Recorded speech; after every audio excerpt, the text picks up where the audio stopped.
All right, so think about this for a second, right? We're making decisions all day long. Little ones, big ones, it doesn't matter. Yeah. But we're always getting hit with new information. So how do we actually make those calls, especially when we got to do it fast? Well, sometimes it feels like magic, right? Like we just know. Yeah, exactly. Like you know what to do. It's like, what is it? That gut feeling, our intuition. Like the chess master, just seeing that winning move instantly. Or a doctor with tons of experience, they can just like glance at a patient and know what's wrong. Yeah. Amazing. It's incredible, the power of intuition. I mean, it lets us react super quickly, recognize patterns, make judgments, all based on like years of experience. But But's the catch. it's not foolproof. Not at all. It can be kind of misleading. That's exactly what we're diving into today. This whole deep dive is about exploring those moments when our intuition, as amazing as it is, leads us astray. And we're going deep. We got a mountain of research, a ton of notes, trying to map out these little quirks in our minds. Yeah, you can think of this as like your owner's manual for your brain. So you can understand how it works, how it sometimes messes up, and ultimately make better decisions without getting totally overwhelmed. That's the key, not getting overwhelmed. Now, for this deep dive, we've looked at like a bunch of different sources. Tons. And one of the biggest things that keeps popping up is this idea of two systems of thinking. Yeah, it's a powerful framework. System one, which is like our autopilot.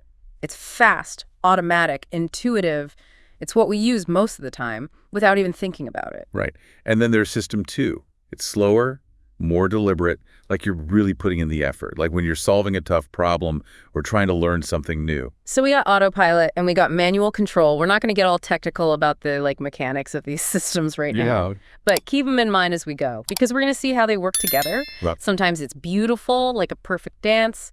Other times, not so much. More like a stumble, a trip. Exactly. And that's where those intuitive errors pop up. Right. So to get to the why behind those stumbles, we got to talk about how our brains process information. And the research points to these two distinct ways our brains do it. And the cool thing is just having names for these pitfalls of intuition. With labels. Yeah, these labels. That's a huge first step. It's like, a doctor learning the names of diseases. Oh, that's a good analogy. Once you have the name, you can recognize it, you can understand it. It just makes things so much clearer. So it's not just, oh, my intuition's off. It's like, oh, this is the halo effect messing with me. Exactly. Okay, so give us an example. One of these labels, these ways our intuition goes a little sideways. Okay, well, a classic one is that halo effect. It's basically when our overall impression of someone, like if we think they're attractive or confident, Right. kind of spills over and we start judging everything about them more positively, even if it's not really justified. So like that confident speaker walks on stage looking all sharp and we're already thinking they're brilliant before they've even opened their mouth. That's the halo effect in action. Your system one is already generating those positive feelings. So you might think their ideas are more insightful, their arguments are stronger. Even if they're just saying the same old stuff. Right. That makes sense, in social situations. But does this halo effect play out with, products, too? Or even ideas? Oh, absolutely. Think about celebrity endorsements.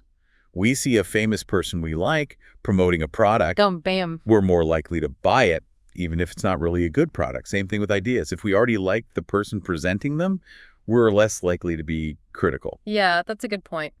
So listeners, remember, be a bit more critical when you got a super charismatic person presenting. Make sure you're judging the ideas, not just their delivery. Exactly. Okay, so we got labels. What's another common way our intuition trips us up? Well, a big one has to do with how easily things come to mind, like how available that information is in our memory. Okay, we're relying on our memory to make the call. Yeah, and the thing is, our brains often take that ease of memory search as a sign that something is more frequent or more important than it really is. This is the availability heuristic. Okay, I need an example. Make this concrete. All right, picture this. Which is more likely, the letter K appearing as the first letter in a word, or as the third letter? First letter, probably. Right. It's easy to think of words starting with K, kangaroo, kitchen, kayak. Makes sense. But try thinking of words where K is the third letter. It's way harder. Acknowledge. Exactly. Turns out K and a bunch of other letters like it actually appear way more often as the third letter. But because it's easier to recall words starting with K, we overestimate their frequency. Wow. Mind blown. Why is that, though? Why are those words starting with K so much easier to pull up? I mean, that really changes how I see things now. Listeners, think about this. When you get that gut feeling about how common something is it actually based on, like, real data or just what you hear about most often? That's the key here. It's probably because of how we learn language. Yeah. You know, we learn the alphabet, we sound out words starting with those letters, so our brains just naturally grab onto those. Makes sense. It's like our first exposure to language is shaping what we think is common, even years later. I got a personal example for this one. I used to be convinced that adultery was way more common among politicians than any other profession, like doctors or lawyers. Oh, yeah. And I had this whole theory, right? All about the temptations of power, life on the road, all that. Interesting. But then, thinking about it now, it's probably just the availability heuristic at play. Yeah, I can see that. When a politician messes up, it's huge news, headlines, scandals, the works. But if a doctor or lawyer does something similar, stays quiet, nobody hears about it. Exactly. So my perception was totally skewed by what the media was feeding me, not necessarily the reality. It makes perfect sense. The media makes those stories about politicians so much more available. Right. So even our feelings about social issues can be swayed by how our memory works. Absolutely. Okay, so remember at the beginning, we talked about those examples of expert intuition, the chess master, the physician. It's tempting to think they have some kind of magic power, just pulling these brilliant insights out of thin air. Right, like a sixth sense. But the reality is, as Herbert Simon, this brilliant researcher, put it, intuition is nothing more and nothing less than recognition. You nailed it. Recognition. Sounds a lot less mysterious. Break that down for us. Think about that chess master. They've played thousands of games, seeing countless board configurations. Right. So when they look at the board, it's not like some divine inspiration hits them. Okay. It's their brain rapidly recognizing patterns. They've seen it all before, countless times. They get a cue. They access this massive library of stored information, and bam, the answer's right there. So it's not magic, it's just like mega pattern recognition. Exactly. Same with the experienced physician. They've seen so many cases, they can recognize subtle patterns in symptoms that someone less experienced would totally miss. So it really is about experience, building up that mental library of patterns, not some kind of innate gift or whatever. It's all about those hours, man. Practice, practice, practice. Exactly. Okay, let's switch gears a bit. Talk about that other system, the one that requires effort. System 2. Right. We said system 1 is like autopilot, it's always running. But there are times when we got to switch to manual. For sure. Like when we have to focus on something specific, trying to remember a bunch of names, or, as you said, driving on the left side of the road in London. Oh, yeah. That definitely requires some concentration. Right. And those are the times we're tapping into system 2. Exactly. When we need to, like, deliberately steer our attention. But the thing is, staying focused like that, it takes work. Oh, yeah. It's not something we can do forever without feeling tired. Mental exertion, real exertion. And there's a way we can actually see this mental effort happening, right? You mentioned something about pupil dilation. Oh, yeah. This is where things get really cool. Researchers figured out a way to measure mental effort just by looking at how much someone's pupils dilate. Wait, seriously? Yeah. They found that when people are doing something mentally demanding, like trying to remember a bunch of numbers, Right. their pupils get way bigger, like sometimes over 50% bigger within the first few seconds. Oh. And their heart rate goes up, too. It's like a clear sign the brain's going into overdrive. So our eyes are giving us away. Totally. And here's the even crazier part. When people were given tasks that were, like, impossible to do, like way too many numbers to remember, their pupils would stop dilating or even shrink. So it's like the brain just gave up. Exactly. It's amazing that we can, like, measure that mental effort so directly. We actually had this setup where we could see it happening in real time. No. Yeah, we had this closed circuit thing projecting the subject's pupil onto a screen. And we could, like, often tell the exact moment they gave up just by watching their pupil contract. That's wild. So you're telling me you'd be watching this screen and you'd know the person was mentally tapping out. Yep. Sometimes we even call them out on it, like, why'd you stop? And they'd be blown away. They probably thought you were psychic or something. Pretty much. But yeah, pupil dilation, it's a real window into mental effort. And it actually connects to other things, too. You know that invisible gorilla study? Oh, yeah, that's a classic. Remind us what that was about. It's this famous experiment where people watch this video, right? There are people passing basketballs, and the participants have to count the passes. Okay. But here's the thing.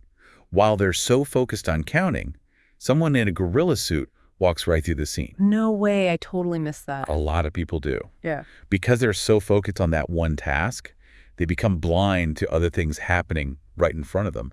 And our research actually linked this to the pupil dilation stuff. Oh. We gave people this tough memory task, like add 3, and then we showed them a letter K on the screen. And what we found was when their mental effort was maxed out, their pupils super dilated, they were way more likely to miss seeing the K. Even though they were staring right at it. Yep. It's called inattentional blindness. When System 2 is working overtime, we basically become blind to other stuff. That's kind of scary, actually. It's like our attention is this super limited resource. It is. And if it's all used up on one thing, we can miss even the obvious stuff. So let's break it down. What can System 2 do that System 1 can't? Okay, so System 2 is the only one that can handle tasks that require rules, like following a set of instructions, or comparing multiple things based on different attributes, Right. and making choices between complex options. System 1 is great at detecting simple relationships, integrating info about one thing. Keeps it simple. But when you get multiple topics or statistical information, System 1 struggles. Okay, example time. Give me an example that highlights that difference. Okay, imagine someone described as a meek and tidy soul with a need for order and structure and a passion for detail. What pops into your mind? Sounds like a librarian. Right. System 1 instantly sees the stereotype. Makes sense. But now, if I ask, is this person more likely to be a librarian or a salesperson? Well, more salespeople out there, probably. Exactly. That's your System 2 kicking in, considering the base rates, the statistics. There are way more salespeople than librarians. But System 1, it just went with the stereotype. So System 1 is the stereotype machine, and System 2 is the logic police. I like that. Another thing System 2 can do is adopt task sets. Basically, it programs your memory to follow an instruction, even if it goes against your usual habits. Okay, I'm intrigued. Like if I asked you to count all the letter F's on this page. That's not something I do every day. Right. But your System 2 can take it on. You got to put in the effort to set yourself up for the task, an effort to actually do it. It's called executive control, the ability to switch on or off these task sets. So it's like our mental control panel. Exactly. And this involves specific parts of the brain, like areas for conflict resolution and the prefrontal cortex. That part's linked to higher level intelligence. So System 2 is doing the heavy lifting when we need to focus, follow rules, make tough decisions. But you mentioned this law of least effort before. Yes. What's that all about? Well, even if our jobs are mentally demanding, most of what we do every day doesn't need that crazy intense effort of, the add 3 tasks. Right. Our brains are kind of lazy, to be honest. I feel seen. We naturally avoid mental overload. Yeah. So we break down complex tasks into simpler steps. We rely on long-term memory. We write stuff down. Anything to avoid that strain. Exactly. It's all about minimizing effort. The law of least effort. Like a mental shortcut? Yeah, exactly. I've even noticed it myself. When I'm just walking around, at a normal pace, I can think pretty clearly. But if I speed up, if I start power walking, I notice my thinking gets fuzzy. Yeah, it's like my attention gets pulled towards the physical effort, and my thoughts become less coherent. Shows how even physical stuff can tap into that same effort budget that our mental tasks use. That's fascinating. It's like our mental and physical energy are linked. They are. And this urge to avoid mental work, Yeah. it's strong, even when there's no time pressure. We're always looking for a distraction. Right. Like checking email, grabbing a snack, It's social media. anything to escape that effort. And that brings us to ego depletion. This idea that we have a shared pool of mental energy. Okay, yeah. Tell us about ego depletion. Well, Roy Baumeister, he's a psychologist, did some amazing work on this. Mm-hmm. He found that all kinds of effort, thinking, feeling, even physical stuff, they all seem to draw from this one limited pool of mental energy. Like we only have so much willpower to go around. Exactly. They did all these experiments with people doing different tasks in a row. Mm-hmm. Like first they had to force themselves to not react emotionally to a film. That sounds tough. Then later they did a physical stamina test. And guess what? The people who'd been suppressing their emotions did worse on the stamina tests. Interesting. So using your willpower on one thing makes you weaker on the next. Exactly. Another study, people had to resist eating delicious cookies and just eat radishes instead. Ooh, that's willpower right there. And then they had to do a tough mental task, And the radish eaters, they gave up way sooner than the cookie eaters. It's like they used up all their mental energy just resisting those cookies. Yep. And this is what they call ego depletion. Makes sense why, after a mentally draining day, even easy choices feel impossible. Totally.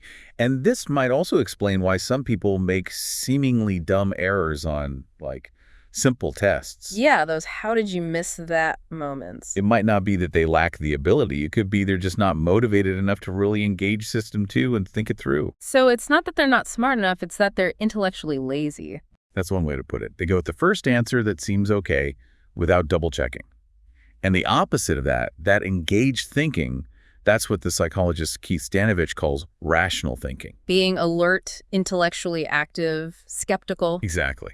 And Jane Frederick, he came up with this cognitive reflection test with questions that are designed to trick you into giving that easy but wrong intuitive answer. Oh, I hate those. And what he found was people who score low on this test tend to be more impulsive, they want immediate gratification, that sort of thing. Like, they'd rather have a smaller amount of money now than a larger amount later. Okay, I see the connection. Yeah, it shows how our preference for System 1 over System 2 can really be a fundamental part of how we think. So we've talked about how our minds can jump to conclusions, often with limited information. Now let's get into how those thoughts and ideas actually connect. You mentioned associative activation and priming. Right, so this is all about how our brains are basically these giant networks of interconnected ideas. So when you encounter a word, a concept, whatever, it doesn't just sit there alone. It automatically triggers a whole cascade of related ideas. It's like a domino effect. Exactly. And this happens lightning fast outside of our conscious awareness. It's all thanks to System 1. So we're not even in control of these connections. Not really. It's happening automatically. Now, this leads to priming. Priming. Remind us what that is again. It's when being exposed to one thing influences how we react to something else later on, even if we don't consciously realize it. Okay. A classic example is this word fragment task. Like, if you've recently seen the word eat, you're way more likely to complete the fragment SOP as SOP. Instead of a soap. Exactly. But if you just saw the word wash, you'd go with SOP. Ah, so the eat prime the idea of soup. Exactly. That's so sneaky. It's like our environment is secretly messing with our minds. In a way, yeah. And this brings us to cognitive ease versus cognitive strain. Okay, cognitive ease, strain. I'm listening. Imagine it like a mental dial. One end is easy, the other end is strained. When things are easy, it means everything's good.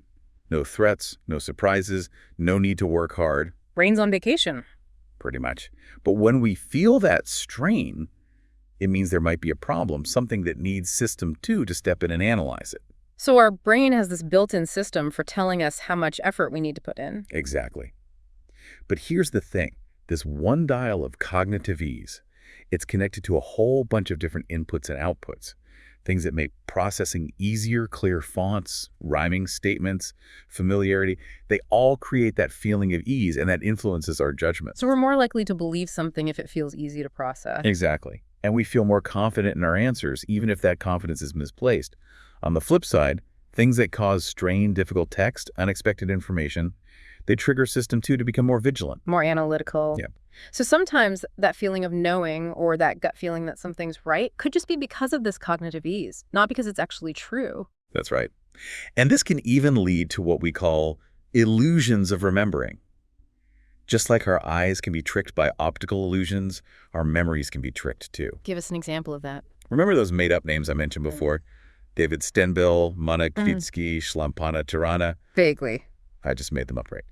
But if I showed you those names again in a few days, mixed in with some real but lesser-known celebrities, there's a good chance you might think David Stenbill sounds familiar. You might even think he's a celebrity. Even though you don't actually remember where you saw the name before. Exactly. Just seeing it once created that illusion of familiarity. This is what researchers call the becoming famous overnight effect. So just being exposed to something can make it feel familiar later on, and we misinterpret that as actual recognition. Exactly. And this link between cognitive ease and familiarity, it can make us believe things that aren't even true. Oh, no. If we hear something repeated enough times, even a lie, it starts to feel familiar. And because familiarity creates cognitive ease, we're more likely to accept it as true. That's scary. It's like propaganda 101. It is, and advertisers use it all the time too. Even crazier, studies have shown that you don't even need to repeat the whole statement. Just a part of it can make the whole thing feel true. So if we can't remember the source of the information and it feels familiar, we just go with it. It's often, yeah. Okay, so memory can be tricky. What about our mood? How does that play into all this? Mood is huge. A good mood actually loosens the control system too. So we become more intuitive, more creative. So that's why good ideas come to us in the shower. Uh-huh, maybe.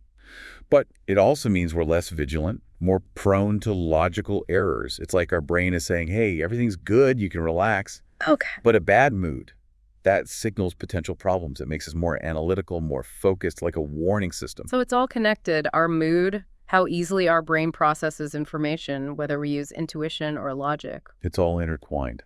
And this ties into something called norm theory, too. Mm-hmm. The idea that our perception of what's normal is heavily influenced by what we've experienced recently. Okay, explain that one. Think about this. You're at a dinner party, and someone takes a bite of soup and winces. Wow, awkward. That one unexpected event. It can change how you see everything else that happens at that table. Really? Yeah, like if that same guest then jumps at a loud noise, or if someone else makes a face after tasting the soup. It wouldn't seem as weird. Exactly. That initial wince kind of created a new normal for that situation, even if it's temporary. So the unexpected can quickly become expected. Yep. And speaking of how our minds work, System 1 has this powerful drive to find causes. It wants to create stories, even when there's no real story there. We're natural storytellers. We are. And this is what shapes our perception of causality. Back in the 40s, there was this researcher named Michaud, and he did these cool experiments. Okay. Showing people simple animations, just shapes moving around. And he found that people would automatically interpret those movements in terms of cause and effect. Like one shape was bumping another one and making it move. Even though it was just an animation. Exactly. Around the same time, these other researchers, Heider and Simmel, they made this film with just a triangle, a circle, and a few other shapes, moving around this house-like shape. Okay. And people watching it. They automatically created stories about the shapes. Like they had emotions, intentions, relationships. They saw bullying. They saw escape attempts. It's like our minds can't help but see those stories even when there's nothing there. It's fascinating, right? And that feeling of intention, it's super powerful. Only people with autism tend to not experience it. Shows how deeply ingrained it is. We're wired to see those connections, even in the simplest things. We are. And even babies can identify bullies and victims. So it seems like we're born ready to make those judgments about intention. We're hardwired to look for the why behind the what. Exactly. And this drive to believe, to find causes, it means System 1 can be pretty gullible. Research by Daniel Gilbert shows that we tend to believe things, even nonsensical things, at first. We're just primed to believe. Right. It takes the effort of System 2 to doubt, to disbelieve. But System 2 is often busy, or just plain lazy. So we end up believing things we shouldn't. Especially when we're tired. So when we're mentally exhausted, we're easier to persuade. Yep. And this brings us to jumping to conclusions. System 1 is constantly trying to make sense of the world, create a coherent story. And it doesn't really care how much information it has. It's like, give me something, anything, and I'll make a story out of it. Exactly. When information is scarce, which is often, System 1 just fills in the gaps and leaps to a conclusion. Like, remember that example. Will Mindic be a good leader? She is intelligent and strong. What do you think? Sounds like a good leader to me. Right. Our intuition says yes. Yeah. But we jumped the gun. We didn't consider any other information, any potential negatives. Because what you see is all there is. WYSIAD. Exactly. That acronym really captures it. We form opinions based on just the info in front of us. And it shows how easily we can be swayed by just one side of the story. Remember that legal case we talked about? The union guy getting arrested? When we hear just that part, we jump to conclusions about unfair treatment. We don't stop to think about the other side. Right. WYSIAD in action. So System 1 is always making these quick judgments, jumping to conclusions, even when we're not consciously trying to analyze things. It's always working in the background. Yeah. Monitoring what's going on, making these basic assessments, similarity, causality, availability. Okay. All without us even realizing it. And it uses these assessments as shortcuts. Exactly. It's the basis of those heuristics and biases we keep talking about. And System 1 can do some pretty wild things, like translate values across different dimensions. Like Imagine trying to picture how tall someone would be if their height matched their intelligence. Okay, that's kind of weird, but I can kind of picture it. Right. And then there's this thing called the mental shotgun. Mental shotgun, that sounds intense. It's basically this effect where when System 2 is trying to answer one specific question, it accidentally triggers other related computations in System 1, like a shotgun blast of mental activity. So even when we're focused on one thing, our minds are doing all this other stuff in the background. They are. And these background assessments can even influence things like how we judge someone's competence just from looking at their face. Seriously, we judge people based on their looks. Research has shown that people tend to judge competence based on how strong and trustworthy someone's face looks, like a strong chin, a slight smile. So, like, we're judging their leadership potential based on their jawline. Kinda, yeah. But the funny thing is, there's no real evidence those facial features actually predict performance. It's just another judgment heuristic, another shortcut. So we're making snap judgments based on really superficial stuff. It's a System 1 thing. And when it comes to dealing with groups or collections, our intuition often focuses on prototypes or averages, rather than the sum of all the parts. Okay, what does that mean? Like, if I asked you to quickly estimate the average length of a set of lines, you could do it pretty accurately without even thinking hard about it. I could probably eyeball it, yeah. Exactly. Your System 1 would give you that quick impression of what's typical. So our intuition naturally gravitates towards what's average. Right. And finally, a really powerful influence on our judgments is the affect heuristic. This is where our likes and dislikes, our gut feelings about things, actually end up shaping how we see the world.